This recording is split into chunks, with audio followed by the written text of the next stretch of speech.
Joe Biggs is riding the shotgun with us. Mark Randazza just has huge news, and it's one reason I'm so overwhelmed. And that press conference today was so incredible with the president, and I've got so many other clips I haven't gotten to, and then there's all this other news. It's just insane, but gigantic Jeffrey Epstein news. They've got multiple lawsuits out. Mark Randazza and journalist Mike Cernovich. And so they just got the treasure trove of documents, and it completely exonerates the president. In fact, guys, I had that article that Kit Daniels brought me, and I'm having trouble finding it. You guys reprint that for me and bring it back in. Thank you. It's on Infowars.com. And you're going to get some exclusive information here with Mark Randazza as well. But again, Epstein accuser, Trump didn't partake in any sex with us, and he never flirted with me. Though the media has been saying that Trump supposedly had sex with this person. Trump is a control freak. He would never. I know the inside baseball on Trump, and I'm not going to put it out here, but I know a lot of stuff people don't know from Roger Stone, but also others. And Roger never steered me wrong. Trump had to get over the anxiety of shaking people's hands. Not that he doesn't like people, he loves them, but he's a germ freak. So he had to literally make himself get used to it. Now he doesn't care. But he doesn't just have sex with women like on the third or fourth date. That's why so much of that Stormy Daniels thing isn't even true either. I mean, Trump like literally wants like STD test. He would only do it when he was not married. When he wasn't married, he was out with women every day. He loves women. But the idea that he'd be in Russia being pissed on is not true, Joe. Yeah. But I mean, it's in the news, so it has to be true. I mean, I'm also a Florida talk show radio host. I mean, it is. I mean, they could create whatever they want, whatever narrative they want, whatever truth. And that's why it's funny. You always start, I keep hearing this term used all the time. Your truth, your truth. The left. That's what Biden said. Yeah. Have you heard? He said, that? Our truth trumps facts. Yeah. And they're all saying that. Listen to Cory Booker says it. Kamala Harris. They all keep saying it. I've been like, that's cult programming. Yeah. When they tell you, don't worry about facts. It's your truth. Yeah. What's your story? Believe all women. It's your truth that you're speaking. So I can just completely make up a story, and that's my truth. And since it's my truth, therefore it shall be true. Since he mentions that, guys, can you cue up Biden? We'll play that in a minute. Saying that our truth trumps facts. Yeah. That's like Wile E. Coyote runs out over the edge of the cliff and he figures it out and he falls. But no. According to that, if Wile E.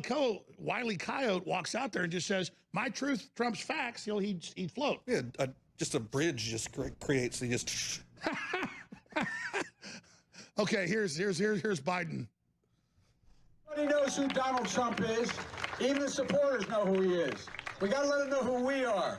We choose unity over division. We choose science over fiction. We choose truth over facts. Yeah.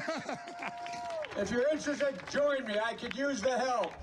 We've got to add to this in post because we're live right now. But just when we put this clip out, can we edit it down to 2 minutes and maybe put Wile E. Coyote when he runs out? And he figures it out and he goes and drops. But yeah, you got to listen. Listen to these guys carefully. I noticed a lot of them been saying that. They all say your truth. Oprah's even saying it now. Oprah's been saying it on some of her stuff. She goes, well, you just have to believe your truth. It's your truth. It's your story. That's magical thinking. Well, your truth doesn't, you don't get your truth, and I don't get your truth. Your truth doesn't exist for us. So, and I don't want to do this, but if I got up and smashed, say, this bottle over your head, and I said, I didn't hit you, Joe, it's my truth. But that's what the left does now. They're like all calling for violence, and then they say we're calling for violence and we're not. Just do it after the Portland rally. I still need to go do that. I don't want to, it's a figure of speech. But I know. I just keep wanting to make the analogy, like I punch you in the arm and go, and you punch me back and go, hey, you just assaulted me. That's what the left always does. Like, yeah, have you seen where they hit somebody, they get punched back and they call the cops? Yes, that's what I was telling the FBI yesterday. I said, it's amazing how nothing's getting done. I said, they'll literally go in and hit somebody and then run away and say that they were assaulted. Well, it's your truth. Not they were facts. trying to kill us in D.C. They were attacking our cab with batons. Okay, Mark Randazza has only got 2 segments with us because he's got a lot of important work to get to. But after he leaves us, if we have time, I'm going to premiere some of the audio of his closing arguments on this. One of the top First Amendment lawyers out there, and his Skype's been going in and out, so we're getting him back on. right now. If not, just get him on phone.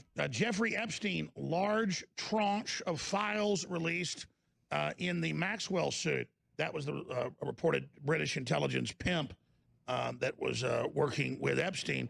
There's a big article up on Infowars.com how this totally absolves Trump and how the witnesses in the actual suit and the documents that the Democrats didn't want released said that Trump was never involved, never saw Trump. Trump never did anything, never tried to have sex with anybody. But there's a lot more there. And let me tell you, this is just the first news in The Guardian. This is just the first information that we're trying to process. They just got this yesterday. So Mark Randazza, who is the lawyer that did this with Mike Cernovich, joins us now to explain how big this is, but also what else is about to come out. Because I know this tranche, you were telling me this morning, is just 50 times bigger than everything else you've gotten. It's just tons of material. So, Mark, thanks for joining us. Yeah, it's my pleasure. Looks like you're in a nice spot. Where are you? I'm in a undisclosed location in New England. All right, brother. Well, get into this. This is huge. Maybe do the backstory of you and Cernovich's lawsuits, why you did it. Yeah. Well, what was going on is there was a civil suit between Ms. Giuffre, who's claimed that Epstein and Ghislaine Maxwell sexually abused her, sex trafficked her. You know, I take no position on whether that's true, whether it's not, what happened, what didn't. But what struck Michael and I as very strange is that all of the court documents were sealed. The summary judgment documents were sealed, and that's just not permissible under the First Amendment or under the common law. Those courts don't belong to the parties. Those courts belong to us. So we get to see when a judge is making a decision, what they're basing that decision on. For some reason, this judge let the parties decide for themselves what was going to be public and what wasn't going to be public. And that's simply improper. So Michael retained me to intervene in the case as with him as a member of the media saying, hey, it's about time we take a look. Now, what we found really strange was this is going on in the New York Times' backyard. Seen. In fact, none of the mainstream press was anywhere to be seen until flight. You know, Mark, as nice as your background is, it comes in and out. I think it's a Skype issue. We're going to call you on the phone right now. You'll be back in 2 minutes with us. This is such a big deal here because we keep hearing Trump, Trump, Trump, Trump, Trump, but there's nothing there. If there was anything there, I would not be, supporting Trump. But all you have is the Clintons and all these other Hollywood people and CNN executives on this airplane with the initials. That's illegal, by the way, with planes flying around, especially out of the country, to just put initials. But they did it because it's children. So they have full names, William Jefferson Clinton, Hillary Rodham Clinton, but then these initials, well, these are 13, 14-year-old girls. That's insane. Like, I have a kid, so, that just infuriates me to even think of how a human being could even think of doing something like that. Well, they've had New York Times articles going, it's normal to be attracted to 12 and 13-year-olds. No, it's not. No, it's not. Yeah, but if I say I want to kick that guy in the head who did something like that, then I'm the bad guy. Then the FBI is going to come knocking on my door. Let's let Timmy and little, Esmeralda stay over there and play. He's 50 and she's 12, but you're bad if you say that you want to kick that guy in the head. What do you think of this whole rollout of the pro-pedophilia stuff from Vice and from the New York Times and just from basically hundreds of leftist publications? It's everywhere. Are just saying it's wonderful. I remember when I first started working here, we used to kind of joke that it was going to be LGBT, P or whatever. They're going to put in pedophilia at some point in time, and they're going to try to normalize it. And here, you literally get on Drudge or you get on something, and they're pushing it on all these publications. The Drag Queen Story Time, all this stuff. Oh, it's okay. Love is ageless, and all this stuff. No, it's not. And if your kid wants to date a 45-year-old when they're 10, it's okay. It's up to them. Totally sick. We've got Mark Randazza, constitutional lawyer, back, filed this suit, and then now you got even more information. So what's in this new tranche of information? Look, I haven't even begun going through it yet, but I have seen at least one party that's gone through it. Zero Hedge had a story on it saying that these claims that the claims that some of the press has been pushing that Trump was involved seem to be debunked by this document drop. So that's at least one bit of information that's come out. There's an accusation in there. Remember, none of this stuff is proven. A lot of this is just accusations that Ms. Giuffre made. Maybe they're true, maybe they're not, but about members of the British royal family. So there is a lot to go through there, and I don't want to do it a disservice by digesting it right now. But what I will say is it's a great day for the First Amendment when a previously sealed case, something that was trying, where the parties and the court, I really don't understand I understand why the parties wanted to do it. I mean, the parties really would prefer, in most cases, to do things out of the sight of the public. So I can't really blame them for wanting to do that. I do think that the court made a grave error when it acquiesced to their wishes. And I'm really happy that the Second Circuit has finally said, enough's enough. We're not putting up with this anymore. Let the people see what's going on. Because the best way to show that you have a free and open court system is to invite the public in to see for themselves. Well, I'm just really excited to see all of this because a lot of times people will use non-disclosures or they'll use sealed cases to then make stuff up behind that curtain.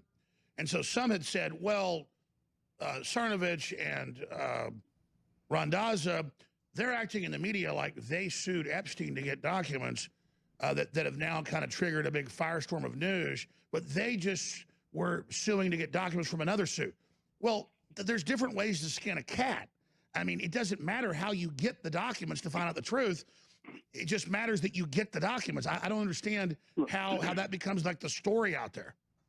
Look, this is not the kind of thing that an independent journalist like Mike Cernovich or even you at any point in the near past, this would never have happened when you had a responsible and involved mainstream media that you could trust. Like, this just never would happen. You're right, but they've created a vacuum where investigative journalism, ever since ABC won the pink slime suit, mainstream media just ended investigative journalism. For the most part, I mean, I wouldn't say that about the Miami Herald at this point. The Miami Herald showed up and did its job. No, exactly. There's still a few of those. Yeah. Yeah. I mean, hell, the LA Times, the New York Times, even 10 years ago admitted that the FBI was cooking up most of the fake terror things. Now they wouldn't do any of that. Yeah, I mean, the New York Times was asleep at the switch on this, and I think was willingly complicit in keeping it under wraps. Why? I don't know. We can certainly speculate, but I just can't. When I went to journalism school and I learned that the New York Times was really it was the paper of record. These were the ones who came out and fought for the Pentagon Papers. That legacy is dead because when you don't even see the New York Times showing up for a case like this in their own backyard. Oh, that's another angle. Do one more segment with us because there's no coverage of this hardly. I mean, you're breaking bombshell information, and sure, The Guardian did a story. I mean, there's some stuff. This should be one of the top stories in the country. One would think, but not today. Well, you didn't implicate Trump because if you made up that it was in the documents that Trump raped this girl, you'd be on every channel. Let's come back, Joe Biggs. You jump in, give us your take on this. You've experienced mainstream media lying. Constitutional lawyer Mark Randazza is here. Well, I'm just completely blown away today by President Trump coming out saying he's going to take strong action against big tech soon and Hollywood trying to cause a race war. That was beautiful. Because I'm all for the First Amendment, and these companies have their, quote, right to do things, but not have fake terms of service, not lie about how they're censoring, and we have all the executives saying it and doing it. Mark Randazza, I want to get back into this huge release and this lawsuit and this huge data dump you just got into the Epstein case that's so big. But before we do that, what do you make of Trump coming out this morning saying, no, he's decided he's going to take strong action against big tech? I know that's still on the drawing board, and they're debating hotly which plan they're going to go with. I know you helped write up some reports. I got another major D.C. firm to write up reports. I had a Texas firm write up reports, had a Los Angeles firm write up reports. We got those to the president. Matt Drudge got our emergency report to Trump to take action. I'm not trying to take credit. The fact is Trump's responsive to his base is what's interesting, and not to lobbyists. That's what's so amazing and why they're so scared of him. But what do you make of this move now, and what are you hoping Trump does? What's the most constitutional, smart avenue to rein in the election meddling of big tech, and they're stomping on our free speech areas? You know, first off, I say it's about time. You know, he's been in office for nearly 3 years now, and it's nice to see this finally happening. I think constitutionally, he could certainly, by executive order, say that no government agencies should be doing business with companies that do not respect freedom of expression as a neutral platform. You know, he can't command that they let people on. If you know, if Twitter wants to kick somebody off, and you can't just say, well, by executive order, I'm going to make you let them back on. But what he can say is all the government agencies that have Twitter accounts should cancel them today. He can say that he is not going to, I mean, a big move for him would be for him to get off Twitter and move to a competing platform. Well, I think it's a hint whenever his son came out and promoted Gab yesterday. Well, you know, maybe that's what's going to happen. That would be a great move. You know, use the power of the free market to destroy these market players who have decided that they're just going to wield power like, you know, petty little apparatchiks. Well, you made great points. I wrote those same notes. He could forbid the government working with them, declare them like Huawei a national security risk. Google and Apple have moved to China. That would devastate him right there. I know he doesn't want to hurt the stock market in the process, but, you know, it's kind of like, if you don't do this surgery, you're going to die anyways. And that's what Trump said. You know, it's too bad, but we just got to act. So that's what we've gotten to. And just why would they ban Mitch McConnell speaking out against people at his house saying we're going to stab you to death, but leave the people saying we're going to murder you and calling him Murder Turtle, leave them up, but take him down? Are they asking for it? I mean, is Twitter crazy? No, look, the problem is these companies, you know, it isn't always top down. I don't know that, you know, Jack Dorsey or Mark Zuckerberg really care one way or the other. They might, but you also have... No, I agree. There's mutiny. They've been hijacked by SJWs. Yeah, you've got this army of little punks that work for these corporations that are the ones making the ground level decisions. And, you know, nobody's really getting them under control. But, you know, another thing that I really think that the White House could do is go over to the Department of Justice, grab whoever's working in the antitrust division and tell them, do your job or find another job. Because the antitrust division should be going through Silicon Valley, should be walking through the 650 area code with a death scythe, cutting these companies apart. You know, you're looking now, you see that WhatsApp, bought by Facebook, is going to start looking at all those messages and deciding if they're going to ban you from WhatsApp for private messages and logging private messages. If you're using WhatsApp for anything that you don't want, you know, some nose ring, purple-haired jackass looking at and deciding that they're going to publish, well, you're on the wrong platform. And imagine the control freak power grab where they can't even control themselves when the head of the Senate puts out a mild tweet saying, we decry these calls for violence and hope the Democrats will decry violence as well, with a link to a woman saying they're going to stab him to death. And then they freeze his account and tell the head of the Senate, you now have to bow down. These people are crazy. These people are crazy. They decide who they want to win, and then they warp the language of their rules in order to let the person win who they want to win. And it's like you said, though, if you have purple hair and a nose ring, we don't care, except that's all these people, or pink hair. Like you said, remember Oliver Darcy said a few months ago, well, we want to get Alex banned on WhatsApp. We're checking to see if he's on it. That's a private message that Facebook bought up the company. I'm not on there, we learned. But they're literally trying to stop me from sending a message. And I said, folks, and then as you said, you sent me the message last week. It was in the news. Thanks for alerting me to that. They're now admitting they're going to be reading with AI, but with also the personnel reading your text in live time, deciding if you can send them or if they're going to ban you. So literally, they're like, well, they let us control their websites or their Facebooks or Twitters. Now or their Instagrams, now we'll just literally read what they're doing in live time. The NSA it did that, they'd be arrested. Yeah, they would. But, you know, they let them get away with it, and antitrust is allowing these companies to consolidate at such a rate that, you know, you really have 3 or 4 companies controlling all new media, and you can't have that. So I really hope that, you know, if whoever's at the antitrust division doesn't want to do their job, that Trump, you know, tells them, get out and don't let the door hit your ass on the way out, and brings in somebody who knows what they're doing and who's willing to do the job. Amazing, Mark. I know you got to take care of your daughters that you've got right now, but just in closing, come back soon when you're able to go through these. How many pages of documents from this huge Epstein lawsuit victory you just had at the Major Court of Appeals, and what can we be expecting? When can we learn more? Well, you know, right now, as far as I've seen, the best source for who's gone through it so far is Zero Hedge. You know, you go to CNN and you search for Epstein. There hasn't been a story since August 7th. But, you know, somebody puts out a tweet claiming something, and they'll have that up as breaking news. So your guess is as good as mine. I think the marketplace is open right now for us to go through these documents, see what's been going on. And there's going to be more, by the way. I mean, all we argued for was for the summary judgment documents to be opened.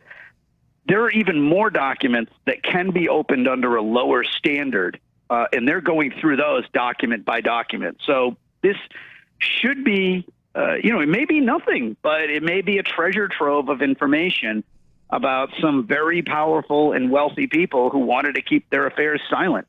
And not today. Wow, well, good job. All I can say is that court artist is one of the best I've ever seen. That judge's eyes right there, that's like Rembrandt level, and that they really capture you there. That's awesome. Yeah, she sure made me look good. Oh, man, that's awesome. All right, Mark, please join us as soon as you can dig through all this. God bless you. Thank you so much. Be safe. You too. Have a great day. We got some exclusive court audio we'll get to, but Joe Biggs is here too. Just stay with us. You know, folks, I'm tempted, and I'll probably do it, to come in here this weekend and just do like a 3 or 4 hour commercial-free special show to air all of Trump's 35-minute press conference and analyze each piece of it. But also this Senate and House Intelligence Committees have had meetings about how China is not just controlling Hollywood, but financing all these race war movies. When I get up here and I say the Chinese government is running Hollywood, and that's why you turn it on and you think America's the worst place in the world, that's a foreign power doing that. So Hollywood has the power as Americans to finance whatever movie they want. And they want to put that type of crap out, they can. But if a foreign government's funding it, it's called treason, ladies and gentlemen. And again, I was the first person 15, 16 years ago, gosh, time flies, to talk about this because I've been in some major movies, never really tried. I got invited to be in them. And then they wanted me to be in a bunch of other movies. And I was out there saying, who really runs Hollywood? And they said, oh, you didn't know China's already bought up all the big companies. Well, now it's just ridiculous. So this is so big. Joe Biggs is here. He's been deplatformed even worse than I have. We're going to go to our next guest. You're riding a shotgun with us. But this all ties together. We're going to be talking to Jim Baker here, who ran Illinois for Trump and wants to warn about some of these bad leftist forces and the Koch brothers that I always get accused of being funded by. The Koch brothers gave more money to the Clintons they ever gave to Republicans. I mean, it's just all a bunch of bull. Yeah. But just recapping how folks can find you, what you're doing in Portland coming up. I mean, what it's like to witness all of this censorship that's happening. Really, the only way you can find me now is just to Google my name, and you're going to find articles everywhere. I mean, that's about the only way you can see what I'm doing. And then guys like you, let me come on your show. Gavin McGinnis will have me on his and other places, you know, but that's really about it. I mean, I have no other way to speak to people. And I pass on information, things I'm doing to other individuals, to other journalists, and let them know, hey, this is what I'm doing, this is what I'm working on. And everyone's kind of been a big help to kind of rally behind me for that. And next weekend is our event. It's the End Domestic Terrorism rally in Portland, Oregon, August 17th. And we're expecting around 1,000 people to show up to this. You know what's most frustrating to me? Every day, and I love the listeners, but it's like Chinese water torture. Over and over again, the drop, drop, drop, drop, drop on your forehead.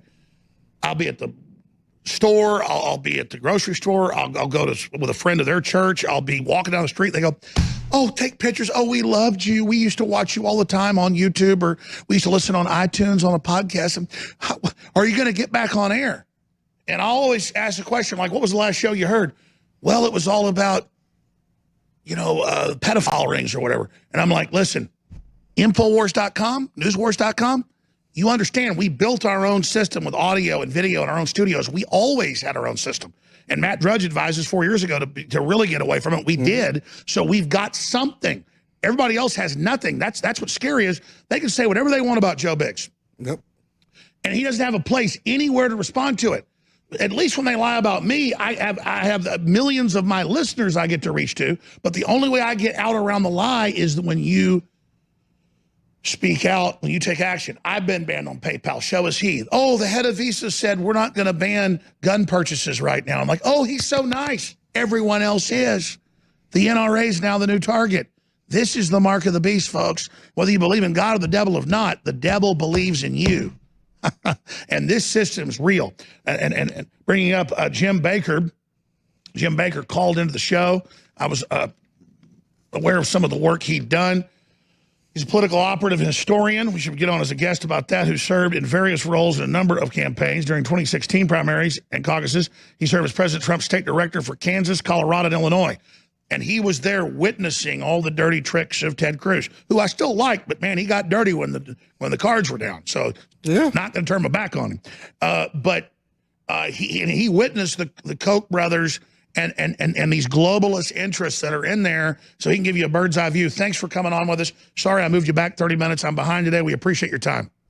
That's all right. Thanks for having me, Alex. Love your show. Love your work, Joe Biggs. We actually met, I think, in the Colorado State Capitol at that Stop the Steal rally we did to kind of work against that hijacking of the process they did in the Colorado caucus. Mm-hmm.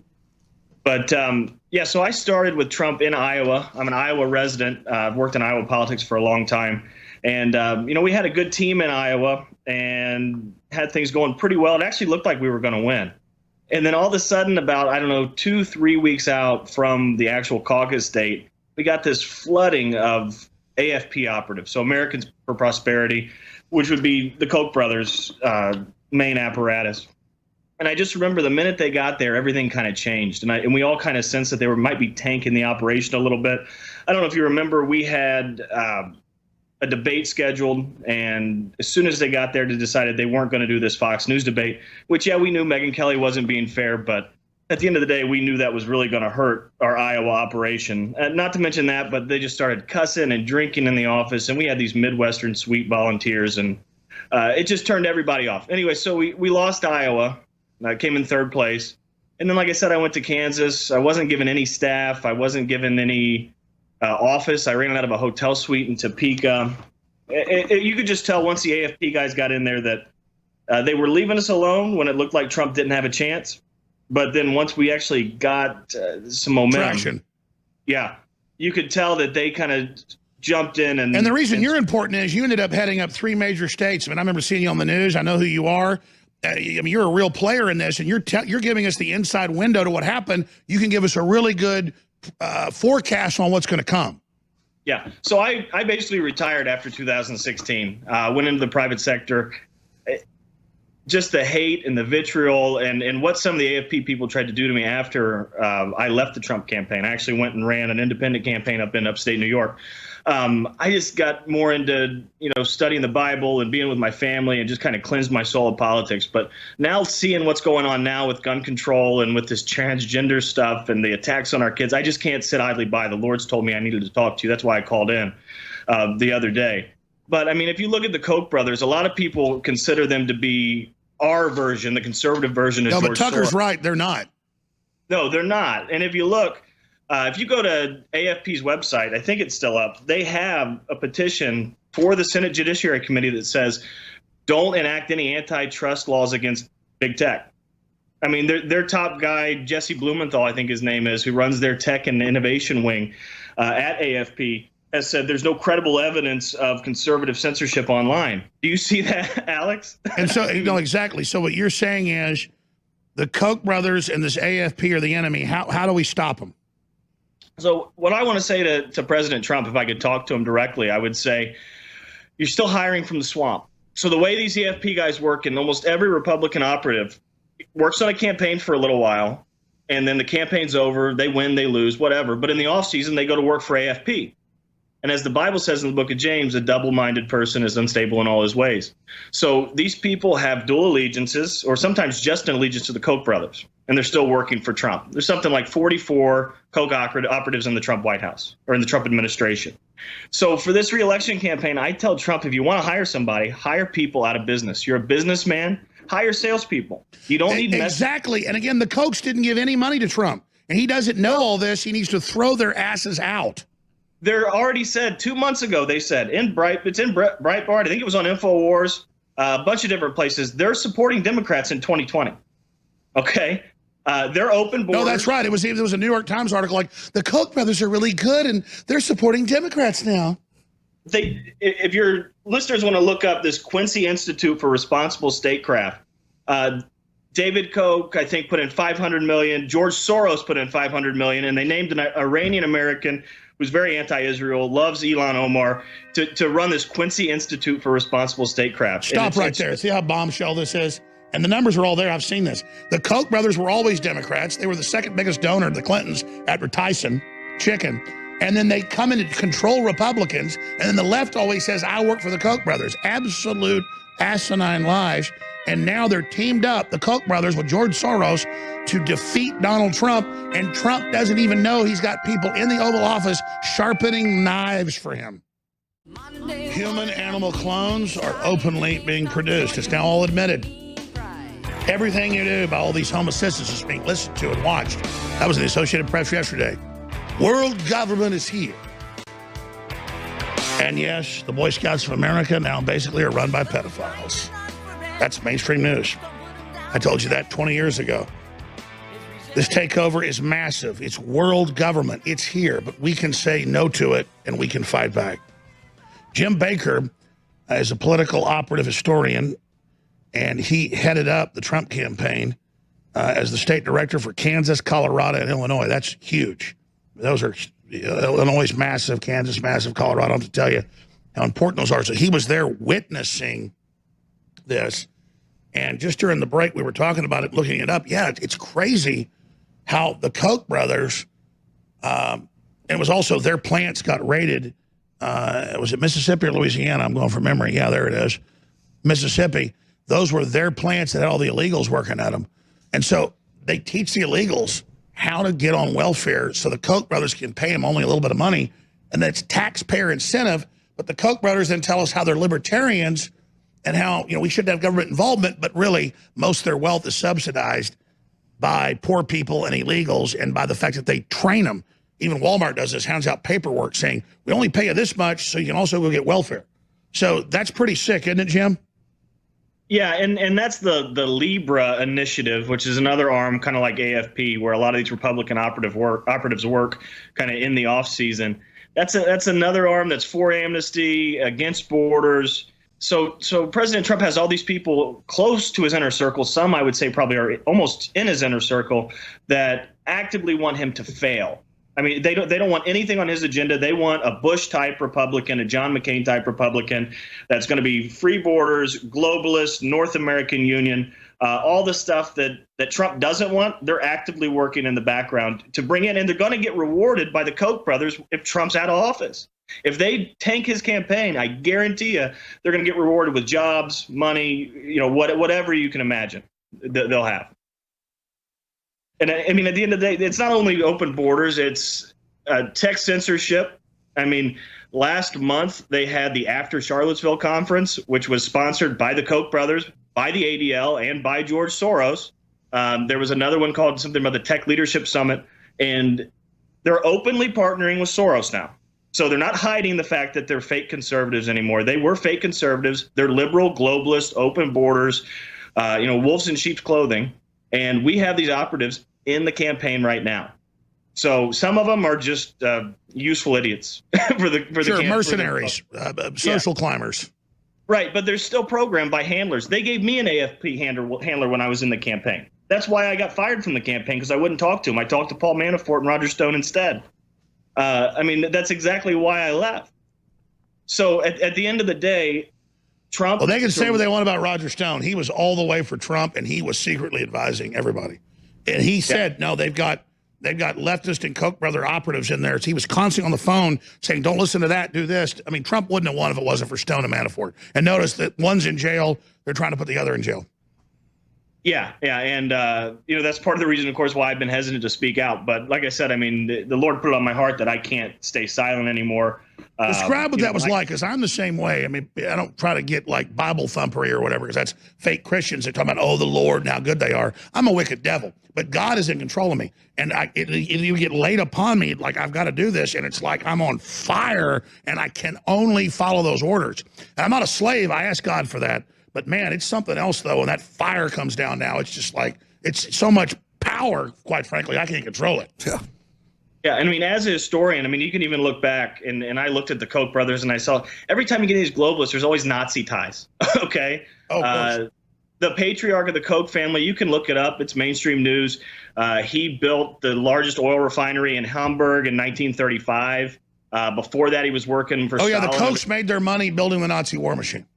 Yeah, and the Soviet war machine, too, because the 5 years before that, under Stalin's 5-year plan, they were working for him, too. And listen, we'll have you back for a full hour. You're a great guy. But get back to God, what it's like when you just wanted to go write books and be a Christian and be with your family. You don't want to get in the swamp. But then what was it like when God told you you're gonna get back in the fight? And then you called in, you got on. You didn't ask to be a guest. I said, get him as a guest. That's how the Holy Spirit works. The enemy has their own evil network. We have our own.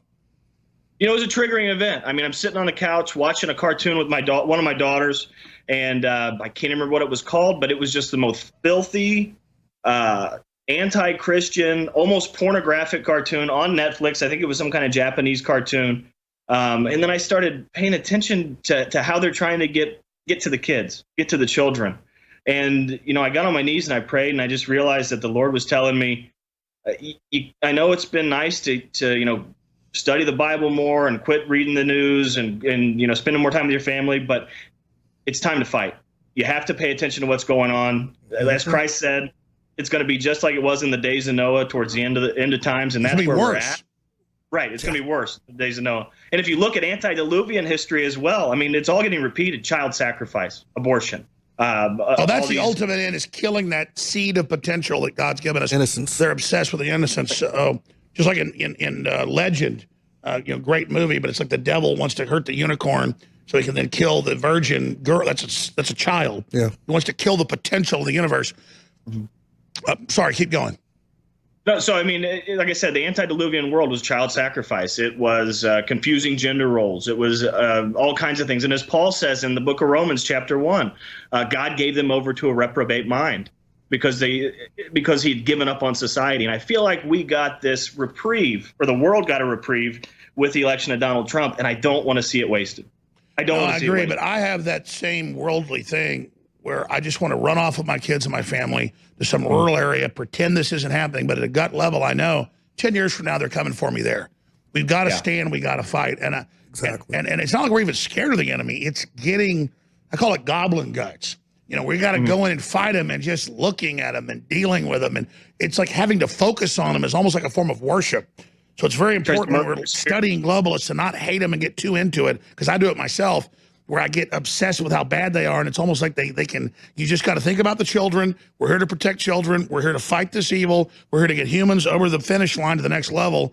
That's God's plan, but it is hard. It is, because it's the focusing on them that's very painful. Yeah. I mean, this is what I keep telling people. I mean, we're at this time right now in this country where people need to start standing up.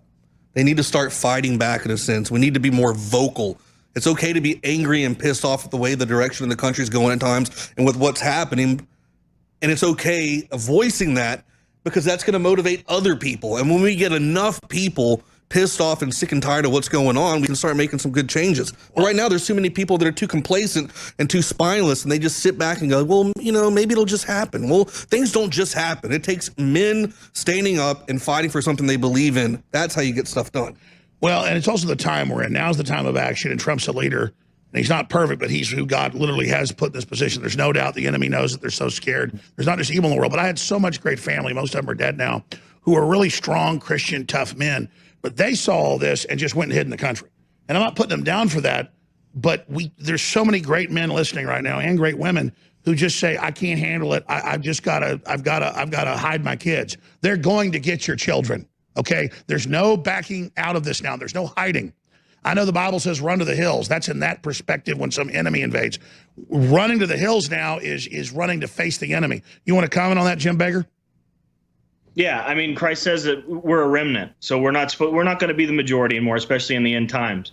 But we have to protect the children. The Lord says we have to protect those that can't protect themselves. And of course, that's who the Satanists and the globalists are going after. They're going after the children. They're going after the mentally handicapped. I mean, that's the main people that they're trying to chemically castrate. And God says, if you don't defend the children, I don't know you. It'd be better for you to tie a boulder to your neck and jump in the ocean.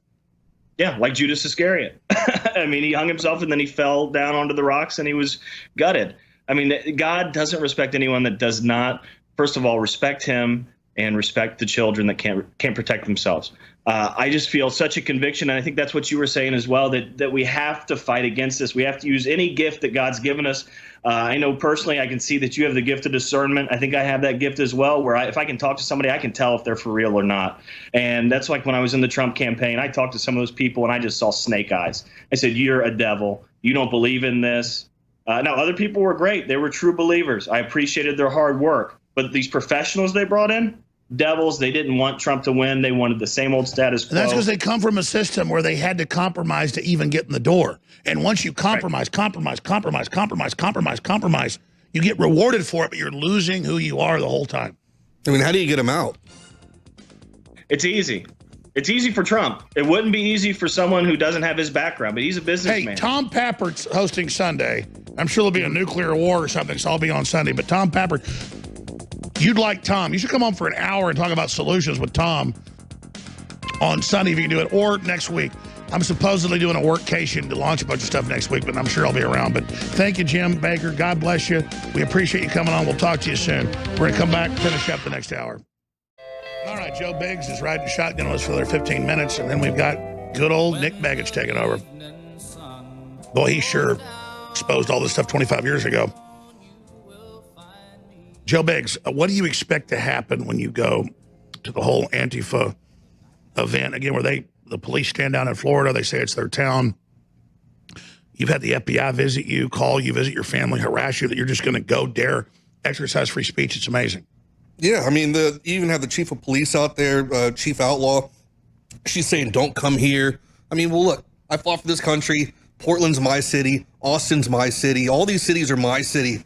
It's America. I should be able to go anywhere I want and have a rally. And people should praise the fact that people are standing up in mass numbers against a group of mass, terrorists running around and thugs assaulting and beating people up, doxing them, getting their lives ruined. I mean, it's not just your right, it's your duty. Yes, you have to. I mean, that's what people need to be doing. You should wake up with that fire in your gut like many of us have and be out here. And you don't have to go to all these events. I understand people have kids, you've got jobs, you can't always commit to go do things like this. But there's other ways to help. There's other ways to do things as well. And that's just sharing stuff like this and content and getting it out there and helping spread what it is we're all doing. Gut level, make your point, but next, what do you think gut level is going to happen? I think they don't want you to come because they don't want to look like wimps and then have to back down.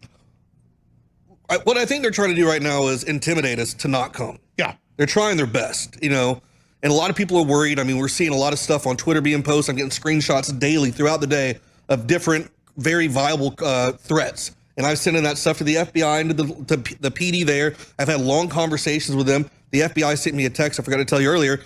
They will be meeting me at the airport as soon as I land in Portland. They have an area that they're going to close off where they will sit down with Enrique and I, with the Portland PD, and question us about this event. And it's really concerning to me that they're so concerned with Enrique and I. Any event I've ever held, there has been zero violence. We've had nothing like that. Even my last event with Enrique was in D.C. We let William Lamont Jenkins, he's one of the FBI questioned you after you went down into the El Paso. Remember? They're just really scared of you, Joe. Yeah. We had Daryl Lamont Jenkins. He's one of the prominent figures. You killed a few guys in combat. You got a lot of awards. You were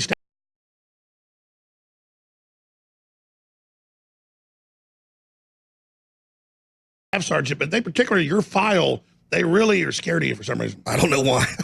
I'm a very nice guy. I like to ride my motorcycle and go surfing, and I enjoy a frosty beer every now and then.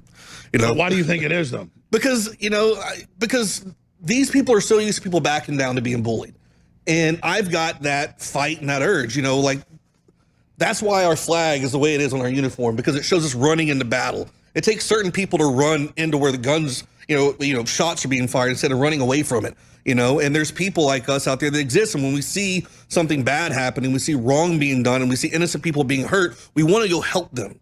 We wake up with that fire to go, hey, I don't want this to happen to you. When Andy Ngo was attacked, I tweeted out, I said, man, I want to pull security for it. I was like, I'm never going to let someone attack you again. I said, if that's the last thing I can ever do, and then that's when it started getting attention. That's when we decided to put on the rally and do all this. I don't want to see people get hurt. That's it. Why am I a bad guy for that? That I don't want to see. No, the people truth is they don't want you to trigger other Americans to stand up for free speech. Mitch McConnell said it's wrong to come threaten to kill me at my house. Twitter banned him. They froze his account because standing up to them is evil. And honestly, being banned on McConnell's a terrorist. Being banned on social media is one of the greatest things that's ever happened to me. It's freed up so much time. I have less stress. I'm happier. But they think they won. They think that they got it. They were bragging. I had people. When you're first banned from Twitter, it's like you're a ghost. You can see everything in the timeline for a while. Yeah, for a few weeks they let you see it. Yeah, and you can see everyone talking crap about you or whatever they're saying, gloating like, "Oh, I'm the guy that did this." I bet he's at home crying right now. I'm like, no, actually, I don't even care. I was like, I got on my Harley, went and rode up and down the beach. Then I saw that there was waves. I went back, got my truck, went surfing. I'm having a blast. I mean, I love it, but I still am paying attention to what's going on, and I still have that fire in that drive. Well, exactly. You don't want to be in the fight all the time. They make you do it. They think like taking you out of it, it's totally different. Yeah, they're not going to take me out.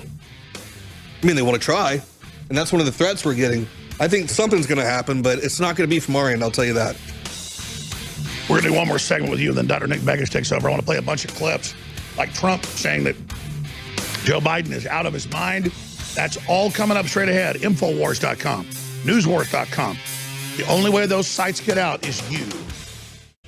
Man, Joe Biggs, a former Infowars reporter, good friend of mine, here with us. He said a month and a half ago, I'm going to go out and have a free speech rally in Portland like Joey Gibson does. And he got deplatformed everywhere. Now the FBI is calling him, visiting his family. It's crazy. You were just telling me during the break, they're going to meet you at the airport, but tell the rest of the story. You said, does Antifa talk to you? And they go, no, they won't talk to us. Yeah, well, I've been very forthcoming. Even after when the two attacks happened, the two shootings, El Paso and the Dayton one, I even looked at my guys, my leadership guys, and I said, hey, I think this is a great time for us to go ahead and try to tone down everything. Let's reach out to the police there. We've seen that they're making some statements. They seem really nervous. The mayor, I said, maybe, let's reach out to these guys and have a dialogue. So we reached out and spoke with them.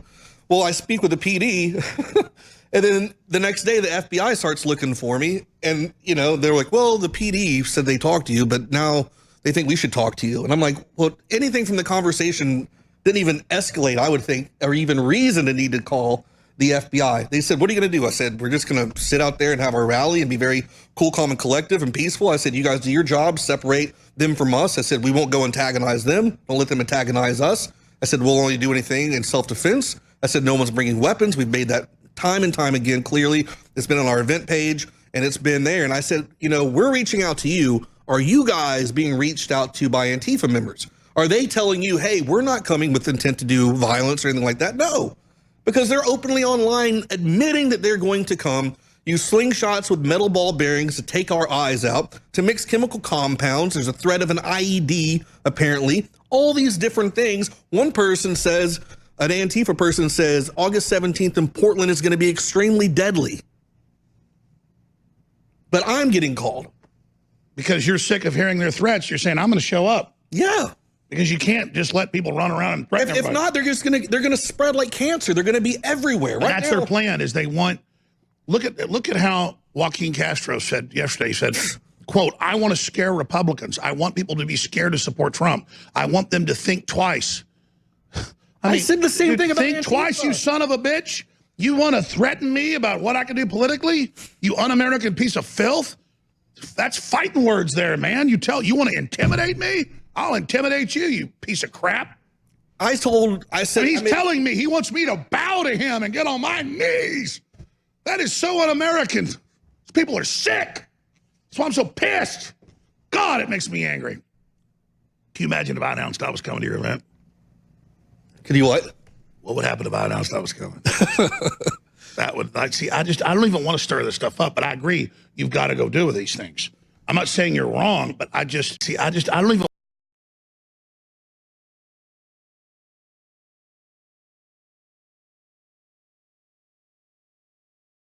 want to stir this stuff up, but I agree. You've got to go do with these things. I'm not saying you're wrong, but maybe I should come to Portland just because they're trying to tell people they shouldn't be there. It's going to be a heated event. Well, can you imagine if I'm there? I know.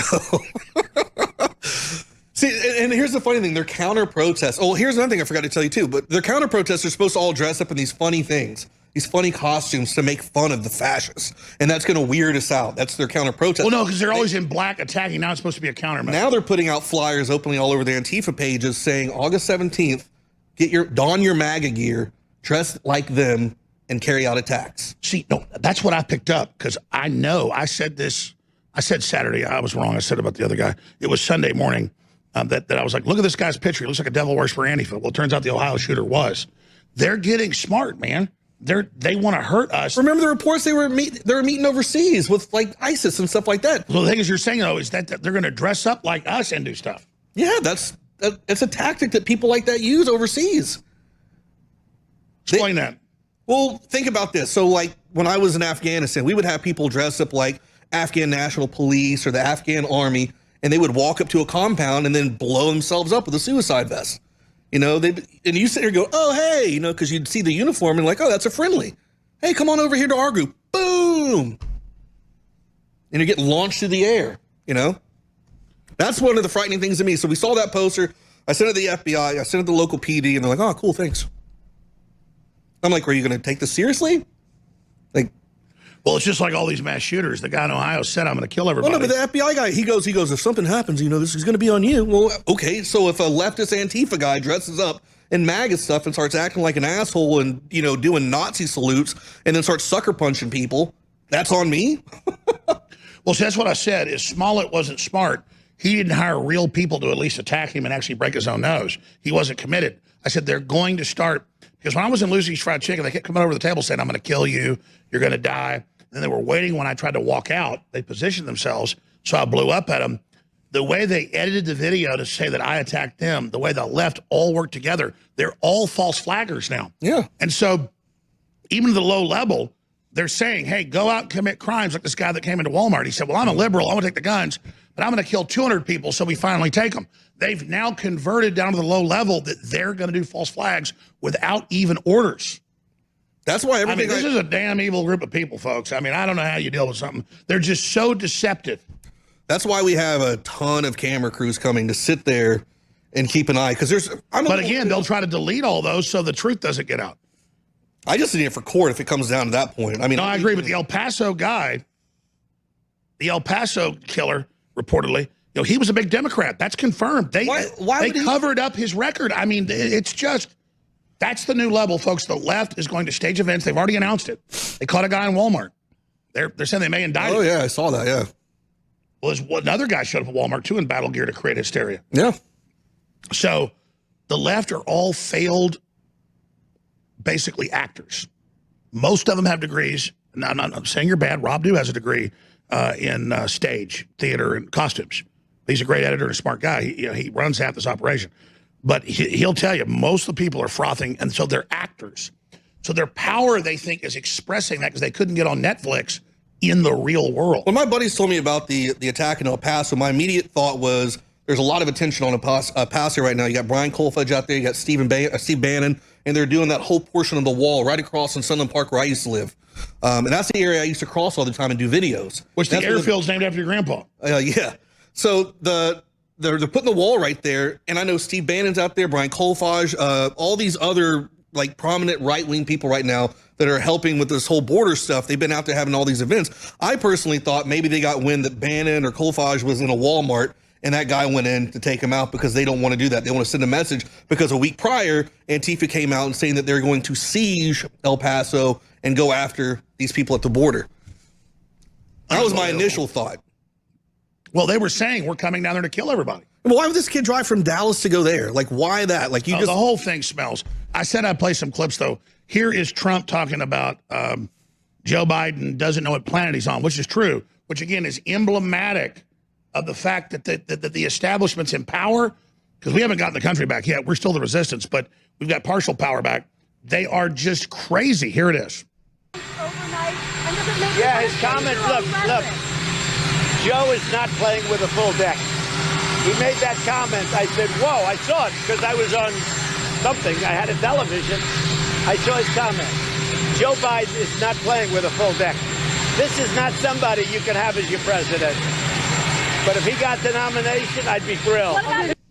I mean, Joe Biden can hardly talk at this point. It's funny how they're going after Obama, but using Biden as a bad guy. You know, have you seen all these debates? Like, they're attacking everything Obama did, and they're making Biden the boogie guy. He's like, well, you knew all these bad things were happening. You know they had kids in cages. Why didn't you do something?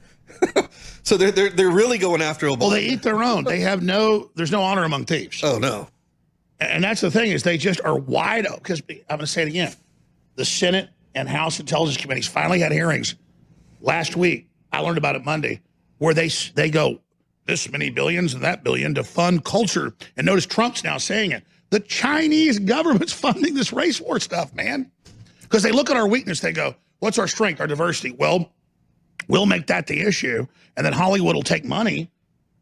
I told you, they wanted me to go to Sundance, so I sent a crew member. And they thought it was like an invite for us to sell out. And I said, listen, I can't deal with these people. You go. And it was the power structure trying to offer me a movie deal to sell out. I can't say who, but it was big. So I sent our guy in, like, they think we're so dumb. And they're in these meetings going, our job is to wreck society and be as venomous as possible and create a collapse. And we're like, oh, very interesting. They let us into the meeting. Hey, great job, Biggs. We're going to do some more with you as well on the next show if you can stay. Joe Biggs is awesome. We'll be right back with Dr. Nick Begich. I got some final comments. Joe, great to see you, brother. Thanks, brother. Got to be honored you've been so banned. All right, one of my favorite guests, Dr. Nick Begich, a great patriot who, lost his dad. He never talks about it, for the fight for land rights in Alaska, and his brother's been a U.S. senator. But I'd say the whole family, he's the most important, because he absolutely forecast everything we're seeing happen now in books he wrote 20, 25 years ago. So he's taken over, and I appreciate him being here, and I'm sorry we're getting him on late, just briefly, or he won't be here. When you finance what we're doing, you're not just funding the Second American Revolution. You're changing world destiny. And there's so much fake stuff out there in a million different voices, and I understand that. But we really are in the zeitgeist, and we try to make it easy to get good products at the same time. But I can just tell you point blank, you cannot invest in a place better than InfoWars for human liberty and a pro-human future. And I'm not a complainer. In fact, I don't even think about all the things they've done to me. I can't even sit down with a piece of paper and write down all the things they've done to us, because I don't even want to give it attention. I want to think about the future, but I've made all the cuts. I've done all the tricks. I pulled out all the stops, and we're not funded by any sugar daddies. We're funded by you. So we've been sold out for 3-4 months of the best krill oil out there. And people looked this up and found out how good it was. All natural krill oil that's had any mercury that's in it taken out. These are now back in stock, 50% off out of the gates. We're going to have to end this big special, 50 to 60% off, store-wide free shipping and double Patriot points. But I don't want to spend my time trying to get money in here. But anybody that knows how the world works knows that honest made money is a lot harder to get than this, globalist money. And, quite frankly, things that are offered off record, I'll never talk about, because that's a journalistic thing. But I've been offered big money probably 7-8 times over the years. And the offers have gotten quite large. It's like, we're going to kill you, or you take this. And so, it's gotten to that point again. They're like, really, we're going to kill you. So just, and it's fine. You know what? Because I can't sign on to this thing that wants to sexualize kids and everybody gets fried by 5G and we all die of cancer. I mean, it's really easy not to sell out to you.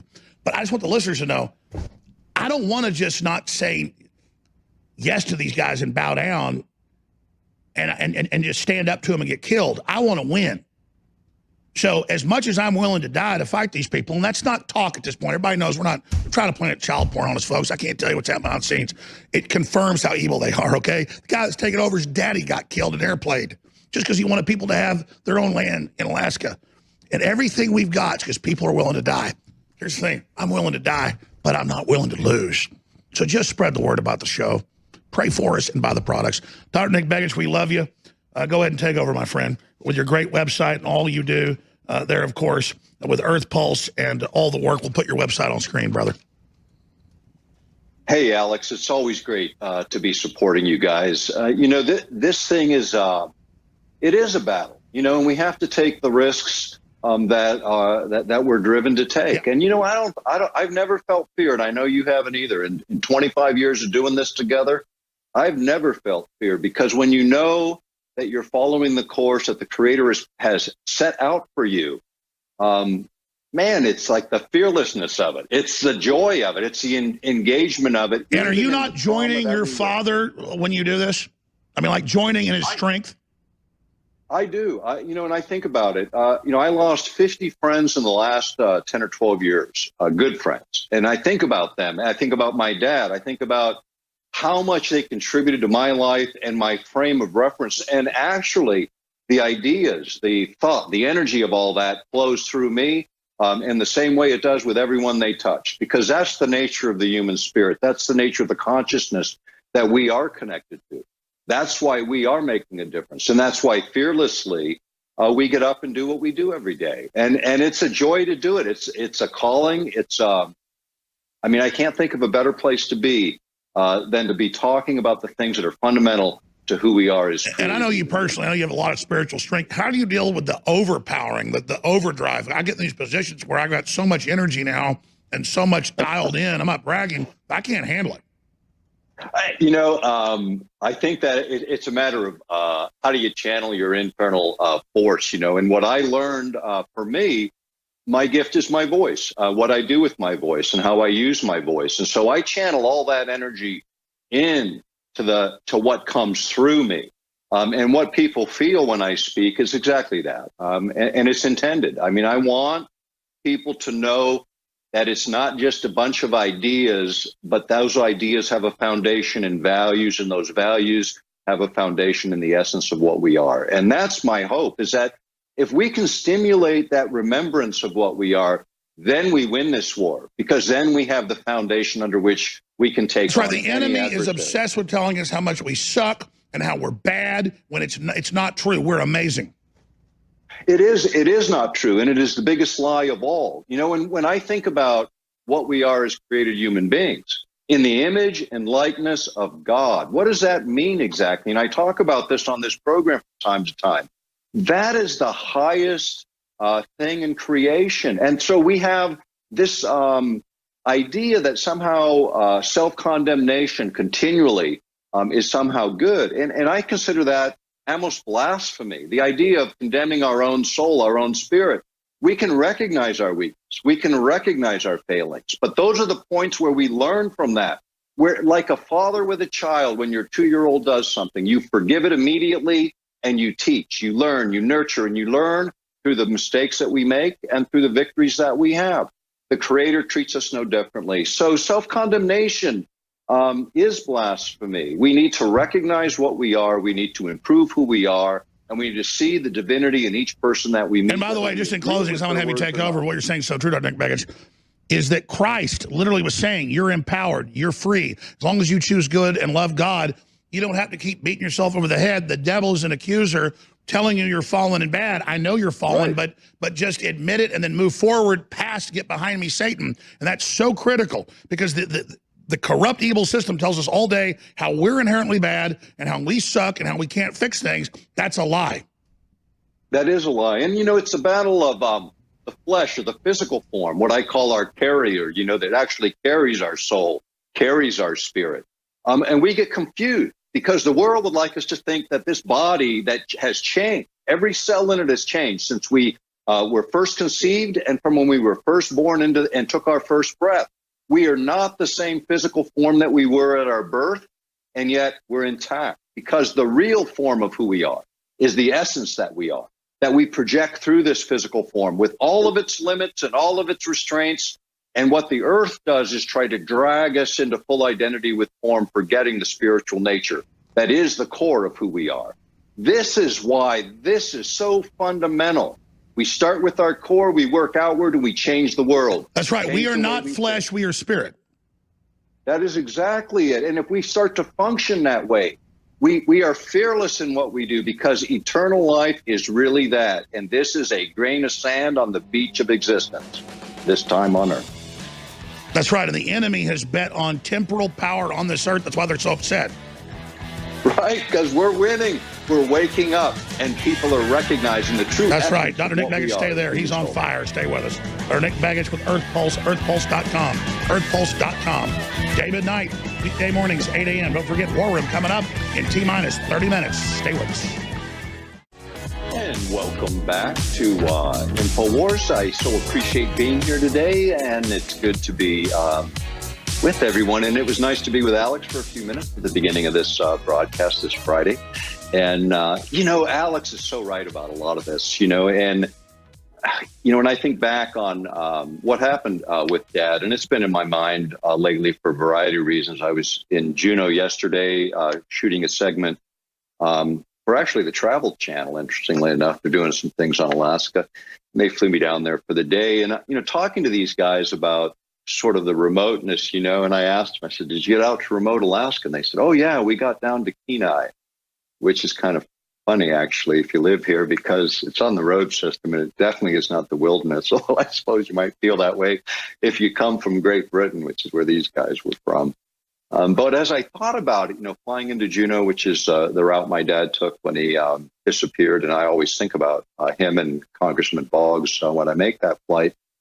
And I was thinking a lot about what's happened in Alaska, what's happened in our country, quite frankly, with the Democratic Party, and what's happened there would be a big disappointment, I think, to my dad. He was a more conservative Democrat, as many used to be. I mean, there used to be Southern Democrats that had a different view of the world. My dad had more of a affinity that direction, but he did care about people a great deal, indigenous people in particular, and had a passion for the poor because he grew up poor. Immigration is a big deal too. My dad was a first generation. I'm a second generation. My grandparents came in the front door on my dad's side in the early 1900s. On my mom's side, they came in the front door in the 1880s. And, I know how hard my grandparents worked. I knew them. I knew all four of my grandparents. And they lived into their 90s. And when I think about how they lived, my grandfather never really spoke good English. He had 8th grade education. My dad's father. My dad succeeded, made it to the United States Congress. Coming in the front door is the right way. Most of us have a heritage that I'm speaking about where our families did come in. And indigenous were here. I'm sure they had a different view of immigrants than we do, probably similar to the one we have today. But nonetheless, we are where we are. And I think about the tenor of the country, the discussion of reparations. Come on. Do I deserve reparations because 2,000 years ago, the Romans came into Croatia and wiped out my family?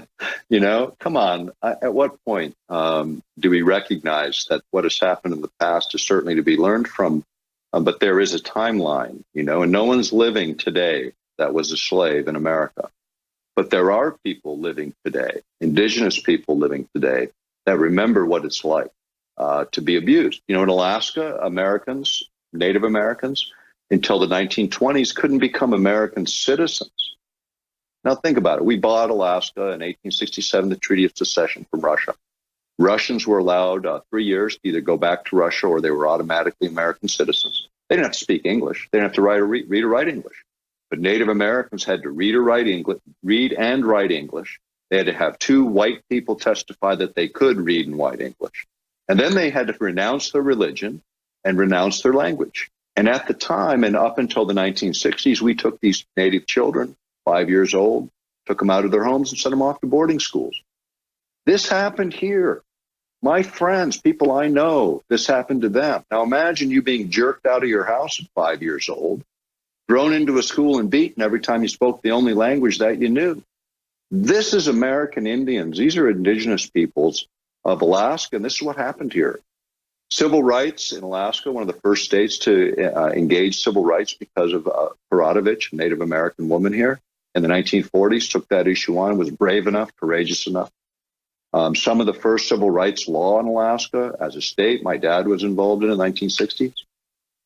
We care about people, and we do care about immigrants. We just want it to be on a foundation of law and order, because that's what our country is, in fact, based on. And in that immigration wave, it wasn't about bringing your country here. It was about coming here and adopting to our way of life. The same way when I travel to other countries, I accept the rules and way of life. I don't complain about their cultures or how they function. If I have complaints, then I don't go. I recognize the differences around the world and appreciate those differences. And I acknowledge when I travel to places that I have to conform. Some places I don't go. I don't travel in the Middle East. I'm not willing to because it's too risky for me. There's a lot of places I don't go. There's other places. I've been in war zones. I don't have a problem with that, on the nature of the war. But I've been in a lot of places. And when I think about all of it, and I think about what's possible, this is what encourages me, is the possibilities of change are so immense when people recognize the power of what we are individually. And that's what I was alluding to and speaking to with Alex in the last segment, is this is where we begin to reshape and reform the world around us, when we first change the way we see it and then begin acting accordingly.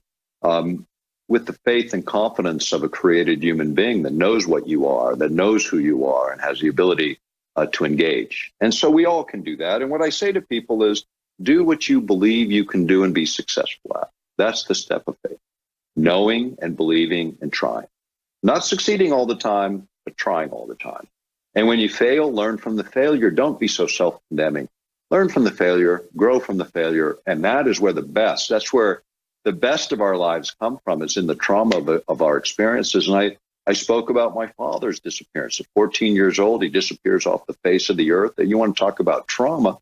I had one older sibling. She was 15. And then I had 4 younger siblings down to 4 years old, 6 of us. My mother was in her mid-30s, 6 children. My dad disappeared. That's trauma. But let me tell you what happened from that trauma for me. It was the most important, transformative event in my life. Let me say that again. My dad's death and disappearance was the most important, transformative event in my life, because it changed me fundamentally. It made me question deeply what this world was really about. What my dad couldn't do in life, he did by that act of death, because I became a very serious 14-year-old. And anyone who knew me then will tell you that. I gave up childhood, from my perspective, deliberately at that moment, and decided I could be empowered. I could make a difference. I could take the example of my father and recognize what an individual could do. And he passed away at 40, having achieved more than most people do at 80. And, I think that's an example for all of us. He grew up poor. It wasn't about money. It was about integrity, ideas, and service. This is the foundation of good government. Ideas, service, conversation, respect, accountability. These are the things of good government. What we're seeing is polarization, tribalism, and the worst of the worst. The separation, division along racial lines being amplified by the left. This is not the country that any of us want to see built. This is a country that has always accepted people on their face for who they are and what they're willing to do. We're a country of immigrants, for sure. But please, let's recognize the law. Let's build a foundation. Let's recognize what we can do together in the world and do it, but also recognize the cultural and sovereign differences and their boundaries, because the world cannot change overnight, and it won't. It's a timeline, and we're in that timeline. We've been predicting what's happening. The technocracy is here. We're going to get more into that in the next segments. This is Dr. Nick Begich. We're with InfoWars, and really, the InfoWars. We're all in it together. Let's fight this war and let's win it. This is Dr. Nick Begich. We'll be right back after these messages. And welcome back to InfoWars. And this is Friday, August 9th, 2019. And I'm so pleased to be here again today. I want to remind people to take a look at the InfoWarsStore.com. That's how this network is supported. That's where you join with us in doing this work, no matter where you are, no matter what you do. When you support us in that way, you support yourself. These are healthy products, are the best in the world, absolutely the best in the world. So take a look, InfoWarsStore.com. You know, I'm going to be gone next week, next Friday. I'm leaving Monday for the bush. There's no electronic communications where I'm going are pretty limited. I might get a ridge line and be able to get a call out occasionally. But actually, it's kind of a great place. It's 800 acres out in the Wrangell St. Elias National Park, pretty remote property that I'm working with some folks on developing, and pretty exciting this year. So I'm going to be gone. I'll give you a report when I get back on the 23rd, the next time I'm going to be broadcasting with InfoWars. Alaska, you know, I was thinking about a lot of this before the show. You know, what do I really want to touch on today? And we started talking about sort of the human spirit. And really, I'm going to fold in on that and kind of abandon what I was going to do, because I think that is foundational. And I was in a conversation recently about the idea of slavery, right? And it got me to think about sort of where did all this begin? You know, in the beginning of the country, there were two sources of labor, really. There was indentured servitude. These are poor people, whites and others, just poor people coming from Europe that had no money. So what they would do is someone would pay for their passage. They would come into the United States. And then for 7 years, they were essentially a slave. They called them indentured servants. And you gave up your labor. You exchanged your labor for the ability to be there. And so for 7 years, you were essentially their slave. And at the end of that, you were, you know, let go and you could go off and do your thing. And hopefully you had a good arrangement and maybe you got a little parting money or something to get started. But that's how people came into the United States. The other way was on slave ships. And we know the history of that and the horror of that. But if you go back in time even further, go back a couple thousand years to the time of the Greeks, and there were a couple of kinds of slaves. You know, there were slaves that were captured and that were, you know, put in chains or sent into the arena. And then there were what they called wage slaves. Now, that's where that word comes from, wage slaves. These are people who worked for wages. They got paid a little bit of money, but they didn't own anything, you know, per se. They didn't have those four factors of economic production. They had only one, and it was labor. They didn't have capital equipment, things that built things. They didn't have land and natural resources. They maybe weren't entrepreneurs, but they certainly had labor, and they exchanged their labor, and that's they participated in the economy. And as a medium of exchange, they gave them coins, and so they were wage slaves. But because labor was so connected to your physical form, your humanity, that in the United States after the Civil War, there were attempts to create income tax, but that was considered slavery, right? To tax the labor of a human soul, come on. That's slavery. That's how it was viewed.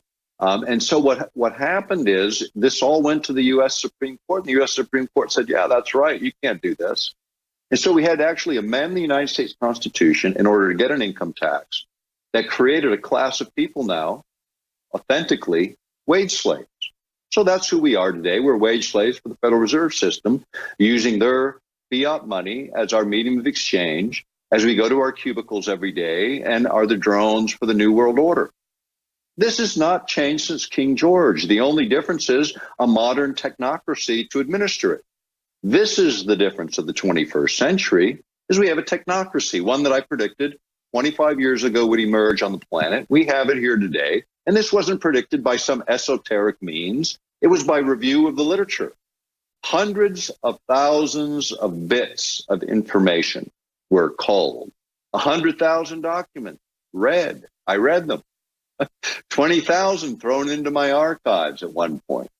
You know, it was a distillation of a lot of knowledge that leads one to clear conclusions. You know, the facts take us places. And that's what I saw all those years ago. When I think about where we are today within this technocracy and what's happening, The idea of keeping people in this constant state of agitation, whether it's the media throwing the standard ads on bad breath, body odor, drugs that are going to kill you if they don't kill you, you know, I mean, all of this fear mongering through the media, whether it's the news broadcast or the commercial. So everyone functions on sort of this low level anxiety. This is not what the highest creation in creation was meant to be. Some worm suffering in the ground. No, that's not us.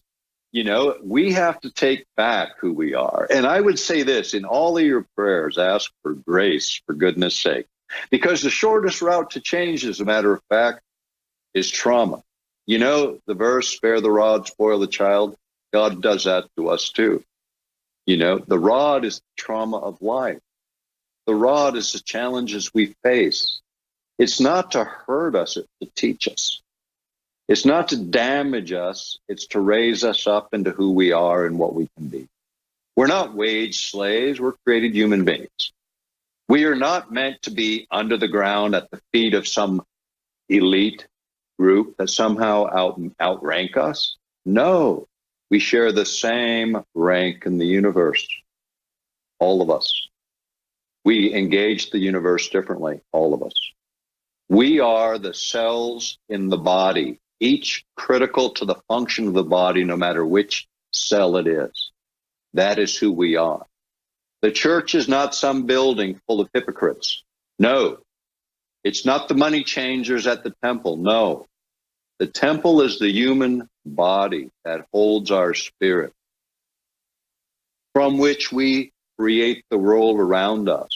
We are co-creators with the Creator, and we need to create deliberately, with intention, with our full engagement and emotion if we're going to change the way things are. And not in violence, not as the Antifa crowd, hidden, masks, violent act against the human soul. No matter whether you agree with that soul or not, this is fundamentally wrong.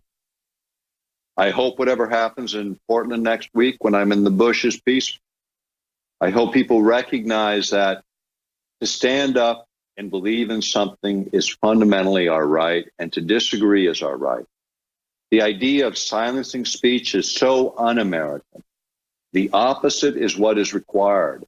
It's simple if you don't agree with someone. You change the channel, you turn down the volume, you draw your attention elsewhere. You don't turn off your opposition and put your head in the sand. That is not how you do it. You know, and sometimes the mainstream is wrong. You know, in the early 1960s, 97% of scientists believed that the Earth changed gradually over time. And then someone said, hey, what about continental drift? Maybe there's this theory. And 97% of the scientists said the guy was wrong. They just chastised him. Sounds a lot like climate science today, doesn't it? Science isn't a poll. Science is fact. And the facts are pointing us in lots of different directions in the world today. And the media and politicians think that science is a political issue, and that it can be shaped and massaged by focus groups and spin, like genders can be created out of thin air. You know, the stuff that's going on in the mainstream today creates confusion, anger, and division. The opposite of what we need in this country now. We need recognition of truth. We need open debate and vigorous debate. We are at the point. We are at the 11th hour. We are at the point of trauma where we are going to learn the greatest lessons of this life. We are at the 2 minutes to midnight deadline for us to wake up, recognize what we are, and begin to act accordingly. And this isn't in anger, and this isn't in violence. This is with the pure confidence that by the grace of God go we. Change the world, change ourselves, change the people around us by recognizing the need to be, to exist within this earth, to be good stewards to this planet and to one another. That's a tough challenge. You know, that's the biggest challenge of all. That started in Genesis, that challenge. And here we are. at the beginning of the end of the age, the beginning of a new age, a different age. And we're going to rise from our minds and our souls and our spirits to take it all back. This is Dr. Nick Begich, and you've been listening to the InfoWars, changing the way we see the world.